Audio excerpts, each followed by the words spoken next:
Bien Seigneur, dans la fébrilité des activités, nous sommes tous bien occupés, nous sommes tous excités aussi pour toutes les choses qui se préparent pour les prochaines semaines à l'Église.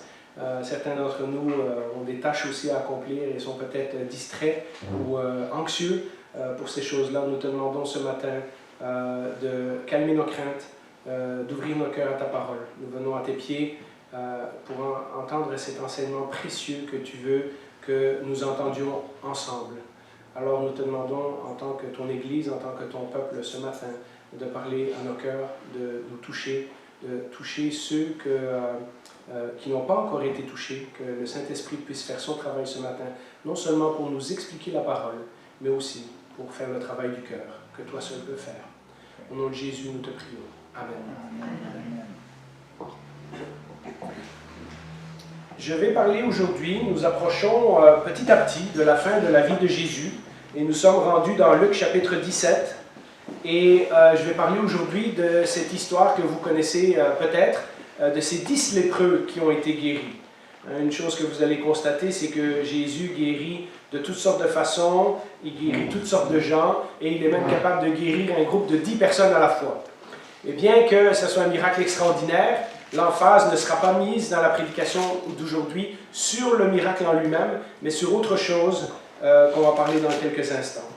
Cet épisode dans Luc 17 se passe, je vous ai dit que Luc 10 à Luc 19, c'est toute une série de chapitres qui ne se trouvent pas dans les 3 autres évangiles et qui nous racontent un peu ce que Jésus fait alors qu'il se prépare à aller à Jérusalem pour sa crucifixion dans les derniers quelques mois de sa vie. Il a été à la fête des tabernacles ou la fête des tentes.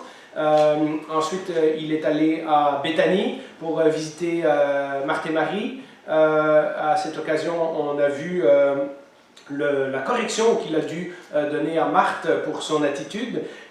Et ensuite de ça, nous verrons que Jésus n'est plus en Galilée, c'est-à-dire qu'il retourne parfois en Galilée, probablement quelques jours pour visiter sa famille, mais nous verrons dans Jean chapitre 12, etc., que Jésus retourne régulièrement dormir à Béthanie, qu'il est aussi dans la région de Jéricho, et donc il se promène dans cette région de la Judée ou dans les régions avoisinantes, mais son ministère en Galilée est terminé. Nous sommes dans les derniers mois de sa vie. Cet épisode se passe probablement entre 2 fêtes, probablement la fête de la dédicace, qui est l'équivalent de notre Noël, et la fête de Pâques où il va être crucifié. Donc dans ces mois-là, dans les 3-4 derniers mois de sa vie, et Jésus de nouveau, Luc nous dit que Jésus monte de nouveau en Jérusalem et qu'il décide de passer par une certaine région, et c'est cette région qui va nous concerner aujourd'hui, et vous allez voir, ça a des liens, comme toujours dans la vie de Jésus, avec l'Ancien Testament, des liens très très forts dont nous allons parler.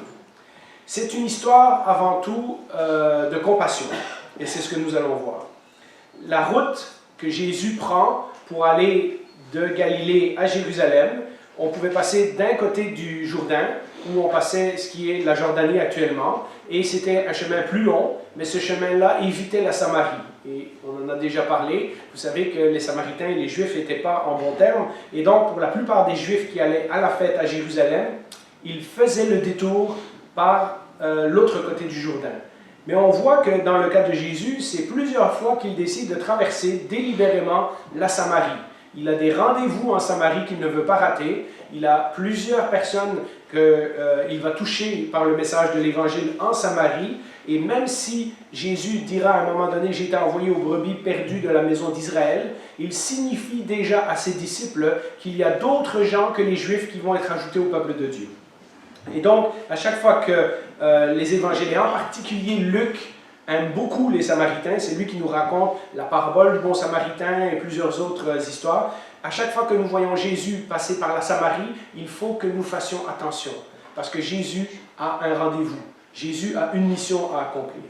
Alors, cette route, étonnamment, les Juifs faisaient tout le détour de l'autre côté pour ne pas passer en Samarie, pour ne pas être chez des gens qui étaient considérés comme impurs.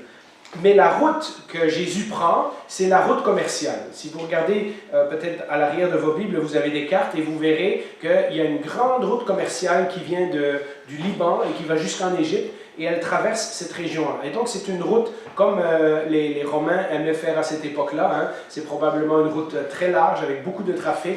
Et il y a quelques villes qui sont sur le chemin, dont une ville en particulier, on en reparlera tout à la fin, qui s'appelle Dothan. Et Dothan, c'est exactement là où on passe de la Galilée à la Samarie, et puis qu'on prend la route pour aller à Jérusalem. Et c'est un peu comme le carrefour. Et c'est là qu'on lit dans Luc chapitre 17, à partir du verset 11. Alors qu'il se rendait à Jérusalem, Jésus passa entre la Samarie et la Galilée. Donc c'est sur cette route que je vous dis. Comme il entrait dans un village, puisque le chemin durait quand même 3-4 jours, donc il fallait s'arrêter en chemin pour dormir et pour manger, 10 lépreux vinrent à sa rencontre. Ils se tinrent à distance et se mirent à lui dire « Jésus, maître ou rabbin, aie pitié de nous. » Lorsqu'il les vit, Jésus leur dit « Allez vous montrer aux prêtres. » Et pendant qu'ils y allaient, ils furent guéris. Alors de nouveau, vous remarquerez que par rapport aux autres guérisons qu'on a vues, il y a des choses, des détails un petit peu spéciaux dans cette histoire. À cause de leur condition, la maladie qu'ils avaient, les lépreux devaient vivre à l'écart de la société. Dans Lévitique 13 et Lévitique 14, vous lirez, à chaque fois que les gens avaient une infection de la peau, il fallait que le prêtre fasse des tests pour savoir si c'était juste une infection normale ou si ça allait se développer en lèpre. Ce n'est pas une maladie qui est courante aujourd'hui, elle a presque disparu, mais c'était une maladie dont on lit beaucoup dans cette époque-là, dans le temps de l'Ancien Testament et carrément jusqu'au Moyen-Âge. Il y a eu plusieurs personnages célèbres qui ont été atteints de cette maladie. Et vous la connaissez peut-être, c'est une maladie où les terminaisons nerveuses arrêtent de fonctionner. Et donc petit à petit, les gens se brûlent, se blessent, etc. Et ils ne se rendent pas compte que ça commence par les doigts de pied, les doigts des mains, le nez, les oreilles, et puis la peau meurt, et tout ça, ils commencent à perdre des bouts, et ils n'ont plus de sensibilité là-dedans, donc leur corps, littéralement, est en train de se décomposer pendant plusieurs années. Donc c'est une maladie extrêmement grave. On en a déjà parlé dans le message numéro 25 de la même série. Vous irez relire, il y a des détails dans ce message-là. C'est une maladie extrêmement grave qu'on ne pouvait pas guérir. Aujourd'hui, on peut donner des antibiotiques et ça arrête la maladie, mais à cette époque-là, on était à toute fin pratique condamné à mort. Condamné à mort, lentement, douloureusement, et peut-être la pire des choses, tout seul. Parce que dans la loi de Moïse, et même dans les cultures environnantes, les gens qui étaient lépreux devaient vivre en dehors du village parce que c'était une maladie infectieuse. Et donc, on voit toutes les prescriptions dans Lévitique 13 et 14 où la personne doit s'habiller d'une certaine façon pour montrer qu'elle est lépreuse et elle doit se tenir à distance pour ne pas infecter les gens. Vous comprenez que ça veut dire pas de synagogue, pas de temple, pas de fête religieuse, pas de famille, pas d'amis, à part, comme dans le cas de ces 10 lépreux, d'autres lépreux. Souvent, ils vivaient en colonie, ils vivaient dans des endroits ensemble. Un certain nombre de lépreux, puisqu'ils pouvaient compter qu'un sur l'autre, vivaient ensemble, etc. C'était donc la mort assurée, mais vous vous rappelez l'isolement que vous avez ressenti pendant la COVID? Comment vous ne pouviez pas voir certaines personnes? Comment on se tenait à distance quand on allait au magasin, quand les magasins étaient ouverts? Comment même à l'église, on s'asseyait un banc sur deux? Et comment ça a changé notre vie? Imaginez vivre cet isolement, cette isolation, mais pour les 50 prochaines années. Vous ne pouvez plus sortir de chez vous. Vous ne pouvez pas aller au magasin quand il y a d'autres gens qui sont là. Vous devez compter pour des gens pour venir vous apporter de la nourriture. Et en plus de ça, votre corps a une mauvaise apparence et une odeur qui vient avec, donc vous n'osez plus sortir. Imaginez être pris dans votre appartement, dans votre maison, tout seul, sans pouvoir plus voir personne pour les 30, 40, 50 prochaines années. Bien ça vous donnera une idée de ce qu'un lépreux était condamné à vivre. Comme le laisse entendre le texte, ils avaient sûrement entendu parler de Jésus. D'ailleurs, dans Matthieu 4, 24, dans Marc 1, 28 et dans Luc 4, 14, pour ceux qui prennent des notes, on voit que la réputation de Jésus se répand partout dans le pays. Et donc, on sait, ça fait 3 ans que Jésus a fait son ministère, la Galilée, c'est juste à côté. Il y a des gens qui ont entendu parler de Jésus, il a été plusieurs fois en Samarie. Il y a tout ce village dans Jean 4 avec la femme samaritaine qui se sont convertis à Jésus, ils ont entendu parler de lui. Et donc, il n'est pas étonnant que ces gens-là crient à Jésus parce qu'ils réalisent que Jésus est en train de passer dans leur région. C'est peut-être la seule fois où Jésus passera par là et ils n'ont pas honte, bien que le texte nous dit qu'ils se tenaient à distance, donc pour respecter la distance, avant que Jésus ne soit entré dans le village, parce qu'une fois qu'il est entré dans le village, ils ne pouvaient plus l'aborder, et ils nous disent qu'ils crièrent à Jésus « Aie pitié de nous ». C'est une phrase qu'on voit souvent dans les gens qui crient pour une guérison, hein, que le Seigneur ait pitié. La pitié, la compassion, vous savez c'est quoi? C'est quelque chose qu'on ne mérite pas, mais qui nous est donné gratuitement. À une autre reprise, dans ce message numéro 25 dont je vous ai parlé, Jésus avait touché le lépreux. Et je vous laisse revoir ce message-là pour trouver la signification. Et dans ce cas-ci, il leur parle seulement à distance. Et même étonnamment, si vous regardez le texte, il ne leur dit pas « Allez-y, vous êtes guéris ». Il leur dit simplement d'aller voir le prêtre, et c'est lorsqu'ils sont en chemin qu'ils se rendent compte qu'ils ont été guéris.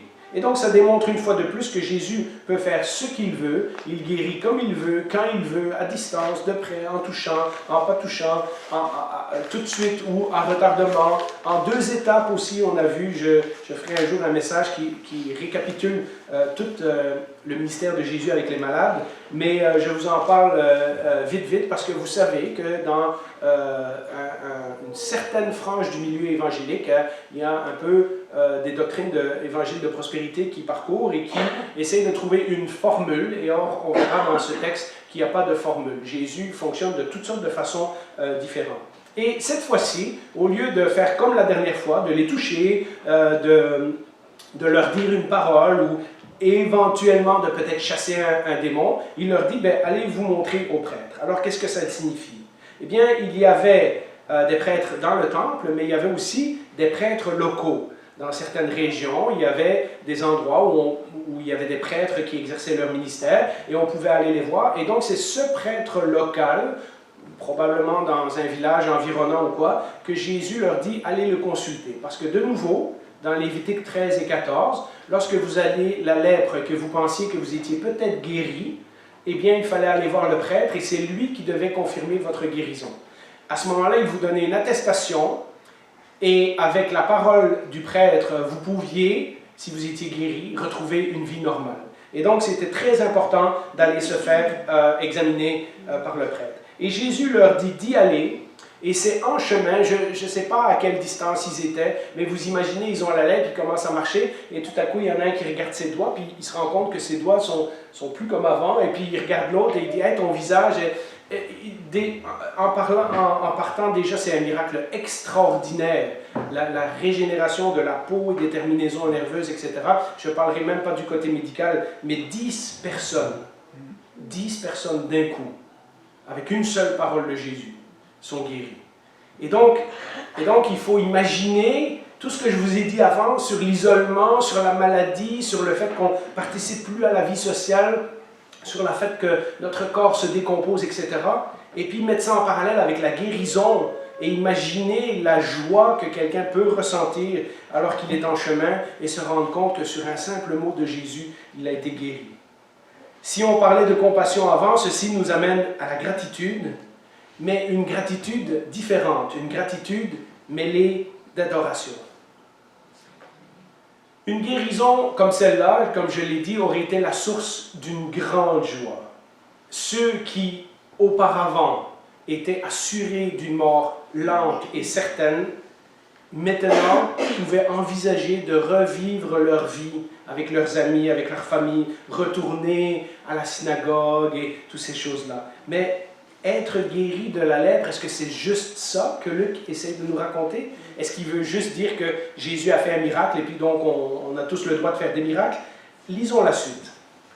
Au verset 15, nous lisons « L'un d'eux, se voyant guéri, revint sur ses pas en rendant gloire à Dieu à haute voix. » On imagine sa joie, ça déborde, ça sort tout seul. Il tomba le visage contre terre aux pieds de Jésus et le remercia. C'était un Samaritain. Jésus prit la parole et dit, « Les 10 n'ont-ils pas été guéris? Et les 9 autres, où sont-ils? Ne s'est-il trouvé que cet étranger pour revenir et rendre gloire à Dieu? » Et c'est pour ça que tantôt, dans le titre, j'ai mis gratitude et adoration. Parce qu'il y a plus dans cette histoire qu'une histoire de gratitude. Parfois, quand on est petit ou quand on lit des livres pour enfants, ça dit « Ah, ben tu vois, Jésus a fait un miracle, et puis il y en a 9 qui n'ont pas dit merci, il y en a un qui a dit merci. » Mais la gratitude, ce n'est pas le point central de ce message. La gratitude doit mener plus loin. Elle doit mener à l'adoration. En lisant rapidement, donc, on pourrait dire « Waouh, il a dit merci à Jésus alors que les autres, ils sont bien ingrats. » Je suis certain qu'ils étaient très contents. Je suis certain qu'ils étaient heureux et qu'eux aussi ont loué Dieu à leur façon de dire « Waouh, merci, je suis guéri, etc. etc. » Mais je pense qu'en arrière de l'attitude de ce 10e, il y a beaucoup plus que la guérison physique. Il y a quelque chose qu'il a compris à propos de Jésus que les 9 autres n'ont pas réalisé. Voyez-vous, les 9 autres, mettez-vous à leur place. Je suis certain que si vous aviez une maladie comme ça, et que demain vous apprenez que vous êtes guéri, et que ça ne reviendra pas, vous seriez aux anges aussi. Hein? Même les gens qui ne sont pas chrétiens vont réagir de façon positive.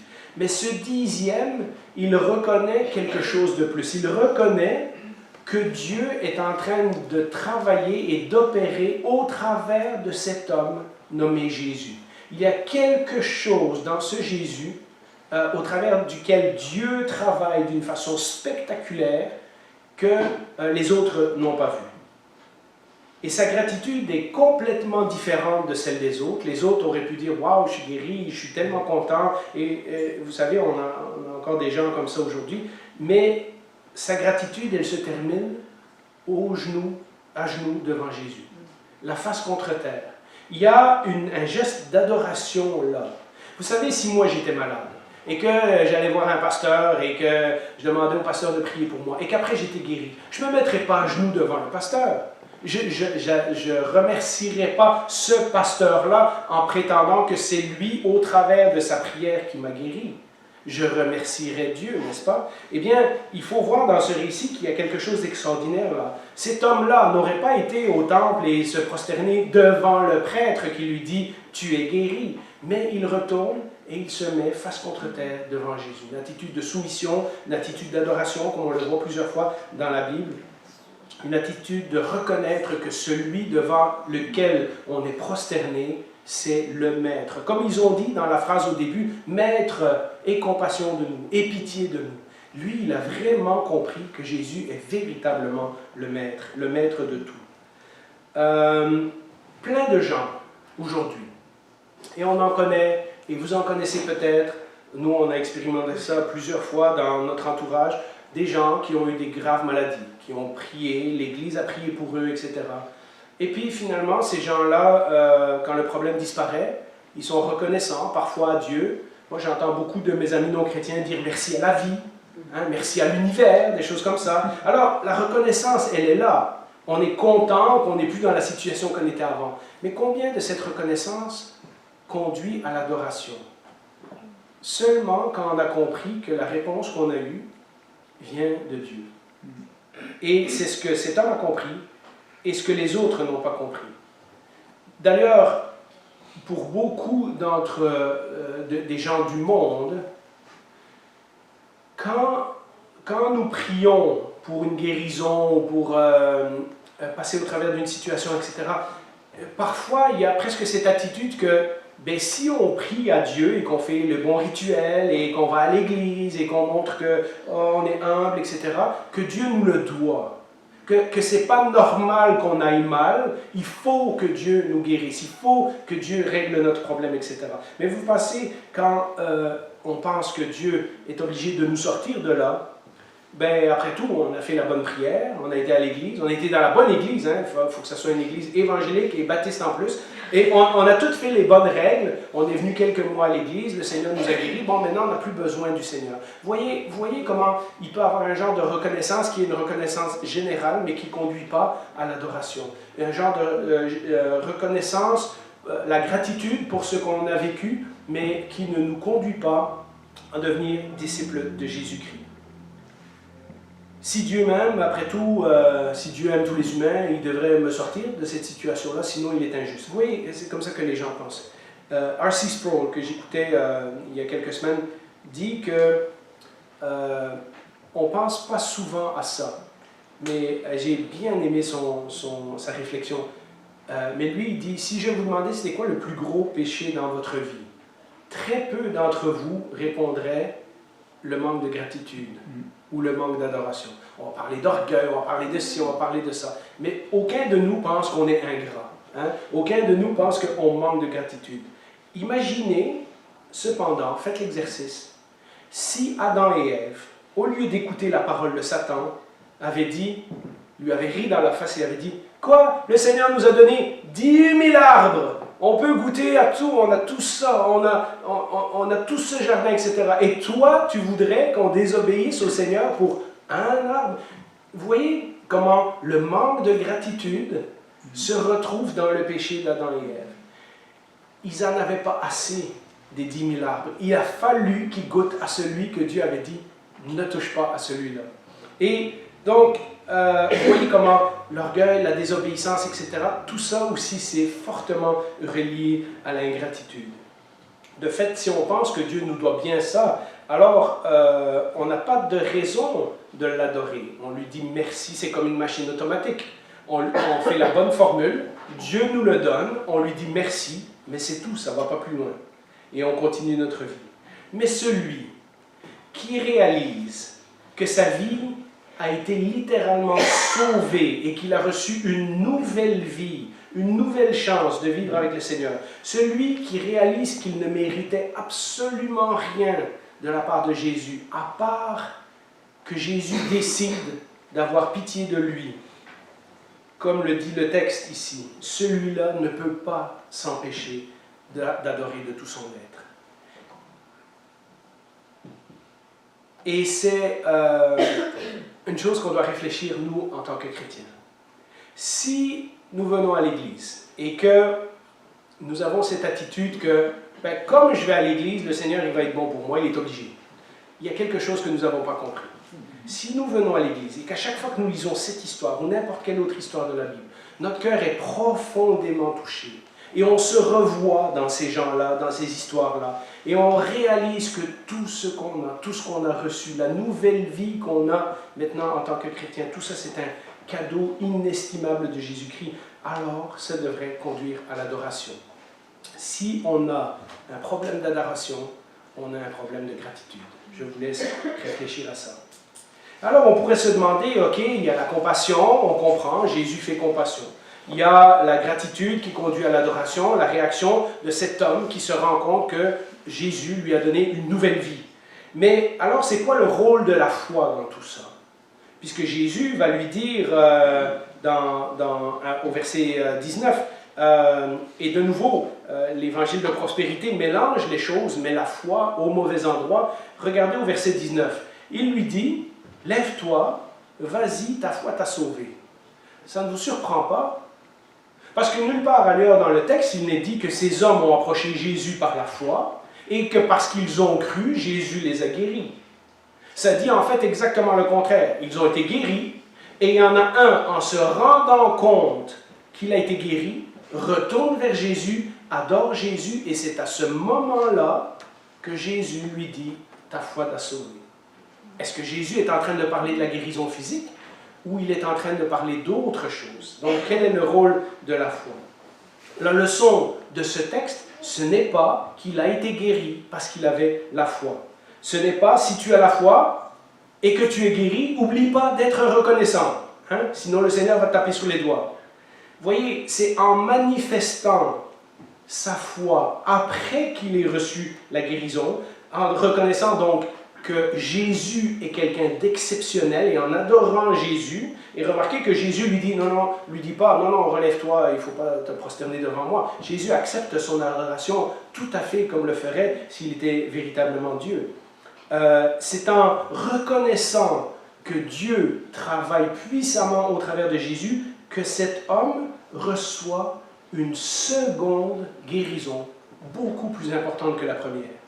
En plus de la guérison physique, quand Jésus lui dit « ta foi t'a sauvé », Jésus est en train de dire « je te donne aussi la guérison de tes péchés. Je te donne aussi la vie éternelle. Je te donne une autre guérison que juste la guérison de la lèpre. » C'est cette guérison que Jésus a parlé dans Luc chapitre 4, et puis à plusieurs endroits dans les évangiles, on voit quand Jésus est à Nazareth et qu'il prend ce rouleau du prophète Ésaïe et qu'il dit « Ces choses se sont accomplies aujourd'hui », et il reprend de nouveau dans Luc chapitre 7 et puis à d'autres endroits. Mais relisons ce bout de passage, parce que ce bout de passage définit tout le ministère de Jésus. Il en parle aussi quand Jean-Baptiste a des doutes à savoir si Jésus est vraiment le Messie. Relisons. Jésus est à Nazareth, tout au début de son ministère, après sa tentation, et il rentre dans la synagogue, et on lui remit le livre du prophète Ésaïe. Il le déroula, et trouva l'endroit où il était écrit, et ça c'était une prophétie à propos du Messie. L'Esprit du Seigneur est sur moi, parce qu'il m'a oint, ou il m'a consacré par onction, pour annoncer la bonne nouvelle aux pauvres, ce que Jésus a fait. Il m'a envoyé pour guérir ceux qui ont le cœur brisé, pour proclamer aux prisonniers la délivrance et aux aveugles le recouvrement de la vue, et on pourrait rajouter « et aux lépreux la guérison », pour renvoyer libres les opprimés, pour proclamer une année de grâce du Seigneur. Jésus est en train de dire dans ce texte, toutes les guérisons qui vont avoir lieu pointent à quelque chose de plus grand. C'est une année de grâce de la part du Seigneur. Une année de grâce, pourquoi? Pour se repentir, pour écouter le message de Jésus, pour comprendre qu'en ce Jésus, Dieu s'est incarné sur la terre, et ce qu'il fait en guérissant nos maladies physiques, il veut aussi le faire en guérissant nos cœurs, en nous guérissant spirituellement. Les autres, relisez le récit, je vous mets au défi de trouver le contraire, ils ont reçu la guérison physique. D'ailleurs, Jésus dit au dernier verset, mais les autres, ils n'ont pas aussi été guéris. Donc, Jésus ne leur a pas enlevé la guérison parce qu'il manquait de foi. Vous voyez, nulle part, ça dit dans le texte que les autres, ils ne sont pas revenus remercier Jésus, donc ils ont perdu leur guérison. Non, non, les autres, ils l'ont eu, la guérison. Mais la guérison physique seulement. La guérison de leur maladie seulement. Ce que lui a reçu. Et c'est là que Jésus fait le lien avec la foi. Ce que lui a reçu, c'est le salut. Ce que lui a reçu, c'est Jésus dans son cœur, comme on dit dans notre langage moderne. Ce que lui a reçu pour prix de sa foi, ce n'est pas sa guérison physique, c'est sa guérison spirituelle. Ses péchés ont été pardonnés, il a été sauvé ce jour-là, parce qu'il a reconnu en Jésus l'œuvre de Dieu. C'est à la fin de cette histoire que nous apprenons que parmi ces 10 lépreux, lui, en plus, c'est un Samaritain. Un peu avant, Jésus avait parlé de la parabole du bon Samaritain. Et puis, c'est important de regarder à ça parce que quand Jésus se dirige lentement mais sûrement vers Jérusalem pour être crucifié, comme il l'a annoncé la première fois à ses disciples à Césarée de Philippe, lorsque Pierre a déclaré que Jésus était le Fils de Dieu et que Jésus a commencé à parler qu'il devait aller à Jérusalem pour souffrir, eh bien, nous voyons dans tous ces chapitres-là que Jésus est en route vers sa destination finale. Il est en route pour Jérusalem. Et une fois de plus, l'avertissement revient. Dans cette histoire, dans ce rendez-vous que Jésus avait avec ses 10 lépreux, et en particulier ce 10e qui est un Samaritain, l'avertissement qu'on a vu la semaine passée, la semaine d'avant, tous ces derniers avertissements que Dieu lance à son peuple avant que le jugement arrive, nous le voyons de nouveau. Des gens qui n'étaient pas le peuple de Dieu, des Samaritains, sont présentement en train d'être sauvés. Et ce n'est pas la première fois que nous voyons des étrangers se rajouter au royaume de Dieu. Mais ceux qui auraient dû être le peuple de Dieu ignorent leur Messie et seront eux-mêmes jetés dans les ténèbres du dehors et dans les grincements dedans, à moins qu'ils ne se repentent. Et je pense que pour les disciples qui sont en train de suivre Jésus, et de se rappeler tout ce que Jésus dit dans ces 6 derniers mois. Puisqu'avant, il prêche la bonne nouvelle, il fait des guérisons, il invite les gens à rentrer dans le royaume, il fait le sermon sur la montagne, il commence à parler en parabole pour faire réfléchir aux gens. Mais plus il avance, plus Jésus avance vers le thème de l'avertissement et du jugement, et plus l'opposition est forte. Les disciples sont en train de comprendre, au travers de toutes sortes d'exemples que Jésus leur donne, ce Samaritain, mais aussi quand Jésus va leur laver le pied, que le royaume n'est pas ce qu'ils s'attendaient. Le royaume de Jésus est un royaume différent. Et Jésus continue sa leçon auprès de ses disciples. Cette histoire qui se passe dans cette fameuse route qui traverse la Samarie, qui est juste à la frontière entre les deux, nous rappelle peut-être une autre histoire de lépreux. Une histoire qui se trouve dans 2 Rois, celle de Naaman le Syrien. Ce général étranger avait livré bataille à Israël, il avait emmené des esclaves, et parmi ces esclaves, il y avait une jeune fille, et il a gardé la jeune fille pour être la servante de sa femme. Et nous apprenons que cet homme grand et courageux et valeureux est aussi atteint de la lèpre. Et que c'est la petite fille qui va lui dire « Mais pourquoi tu ne vas pas voir le prophète Élisée en Israël? Il serait capable de te guérir. » Et on ne refera pas toute la prédication, parce que déjà de la part de la jeune fille, c'est extraordinaire comme courage. Mais voilà, vous connaissez l'histoire. Il va pour voir le prophète Élisée. Élisée lui dit ben, « Je n'ai pas le temps de le voir, qu'il aille se laver dans le Jourdain. » Il est insulté, mais ses serviteurs lui disent « Si on t'avait demandé de faire quelque chose de difficile, tu l'aurais fait. » Alors il va, il se trempe dans le Jourdain, et après la 7e fois, il est guéri. Et puis il retourne auprès de Élisée, et il lui dit ceci, dans 2 Rois 5, verset 15. « Je reconnais qu'il n'y a aucun Dieu sur la terre, sauf en Israël. » Et la suite de l'histoire nous raconte qu'il dit « Je suis général, je vais être obligé d'aller au temple avec mon roi, etc. Mais moi, dans mon cœur et dans ma maison, je vais adorer le Dieu d'Israël. » Vous savez, cette histoire, elle se passe exactement au même endroit où Jésus est. C'est sur la route de Dothan que Jésus a rencontré ce lépreux. C'est sur la route de Dothan où Élisée exerçait son ministère, tout près de la capitale Samarie, que Naaman a été guéri. Et donc, nous avons à 850 ans de distance, puisque Naaman, c'est 850 ans avant Jésus-Christ, un riche et un pauvre, un Syrien et un Samaritain. Mais tous les deux sont atteints du même mal. Et tous les deux sont guéris par le même Dieu, le Dieu d'Israël. Physiquement, mais si vous relisez le verset que vous avez au tableau, spirituellement également. Ils n'ont pas juste reçu la guérison physique, ils ont compris qui était le Dieu d'Israël. Une fois de plus, la confession de Naaman nous ramène à la véritable foi et à la véritable guérison, celle qui est plus importante que la guérison physique, la guérison du péché, la guérison de notre séparation d'avec Dieu, la guérison de notre cœur pécheur. Les deux sont devenus membres du royaume de Dieu par la foi. Relisez les 2 histoires et vous verrez que c'est la foi qui amène ces 2 gens-là, ces 2 personnes-là à reconnaître le Dieu d'Israël pour ce qu'il est. Une nouvelle chance à une vie humaine normale, oui, dans leur cas, c'est le cas, mais bien plus important, une nouvelle chance à une nouvelle vie spirituelle en Dieu et avec Dieu. Et c'est ça le point de l'histoire. J'aimerais en conclusion simplement faire un petit survol, un petit rappel. On se reconnaît parfois dans l'aveugle, hein, ou dans la personne qui a le dos courbé, hein, et puis on repense à notre conversion et on dit « Ah, c'est vrai que j'ai été écrasé, Dieu m'a relevé, etc., etc. » On a du mal à se reconnaître dans le lépreux. On ne pense pas que notre vie sans Dieu est aussi moche que ça. Pourtant, dans la Bible, la lèpre, dans toutes les maladies qui sont mentionnées dans la Bible, et particulièrement dans le Nouveau Testament, la maladie qui représente le mieux le cœur de l'homme, c'est la lèpre. La mort certaine, lente, à petit feu, la décomposition de tout ce qu'on est, la séparation d'avec les autres, la séparation d'avec Dieu, puisqu'ils ne pouvaient aller ni au temple, ni à la synagogue, ni rien, donc toute leur vie spirituelle était gâchée. Et finalement, la mort tout seul dans un coin. Ça, mes amis, c'est exactement le sort de notre vie lorsque nous ne connaissons pas Jésus-Christ. Et c'est brutal parce que nous ne voulons pas nous voir dans les lépreux. Nous préférons dire « Oui, oui, je suis un petit peu aveugle. Oui, oui, je suis un petit peu comme la femme courbée, mais je suis quand même une bonne personne, etc. » Mais de se voir comme un lépreux, ça prend un peu de courage.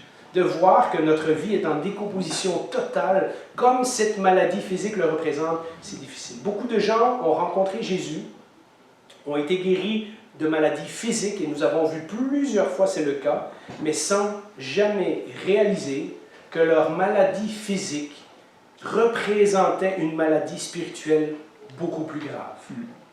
Dans cette histoire, il y a une relation profonde entre la maladie physique et ce qu'elle représente spirituellement. D'ailleurs, je vous invite à revoir les autres miracles qu'on a parlé avant et voir ce thème-là. Souvent, c'est la maladie physique que Jésus guérit est un signe de la maladie spirituelle qu'il veut vraiment guérir. Ce qui nous est raconté ici avec ce lépreux et avec Naaman, c'est en réalité l'histoire de la bonne nouvelle, si on y pense bien. Si on actualise ce message pour nous aujourd'hui, on voit un homme, deux hommes, dans leur état désespéré. Ils sont atteints d'une maladie incurable. Les deux demandent à Jésus ou à Dieu d'intervenir en sachant qu'ils n'ont aucun mérite là-dedans. Ils demandent simplement un miracle de la part de Dieu, une guérison. Et les deux reçoivent, en plus de leur guérison physique, une nouvelle vie qui les conduit à une vraie gratitude et à l'adoration. Laissez-moi vous poser la question. Avez-vous réalisé votre terrible maladie, la maladie du péché? Avez-vous crié à Jésus qu'il vous sauve, qu'il ait pitié de vous? Avez-vous reçu la nouvelle vie éternelle? Sinon, il est encore temps aujourd'hui. Prions.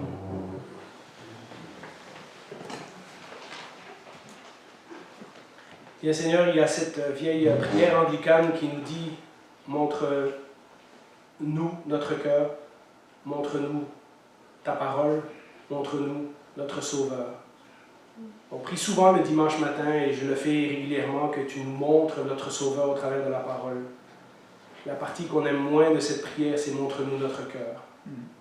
Seigneur, pour beaucoup d'entre nous, nous réalisons que nous étions ce lépreux. Et nos cœurs sont remplis de gratitude et d'adoration en sachant que tu nous as sauvés non seulement d'une situation pénible sur cette terre, mais aussi de la séparation éternelle avec ton Père. Et pour plusieurs d'entre nous, nous sommes encore en questionnement, en cheminement, ou peut-être certains d'entre nous même viennent à l'Église et ont le cœur fermé et ne réalisent pas que nous sommes parmi ces lépreux. Que nous te demandons d'intervenir, mais dans le fond, nous n'avons pas une vraie vie avec toi. Nous n'avons pas une vraie relation avec toi.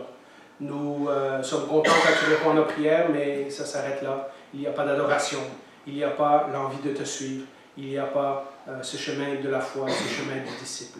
Te prions que, de nouveau, par ton esprit, aujourd'hui, tout comme ton esprit a convaincu ce lépreux que Jésus était celui qu'il disait et qu'il méritait l'adoration, que ton esprit, encore aujourd'hui, puisse convaincre les cœurs de ceux ici qui en ont besoin. Et pour ceux d'entre nous qui ont reçu ton salut, que ce message puisse être un profond encouragement, de nous rappeler qui nous sommes en Jésus-Christ. Quelle nouvelle vie nous avons reçue, que nous sommes des nouvelles créatures, que notre ancienne vie a été crucifiée avec Christ et que nous puissions marcher en nouveauté de vie.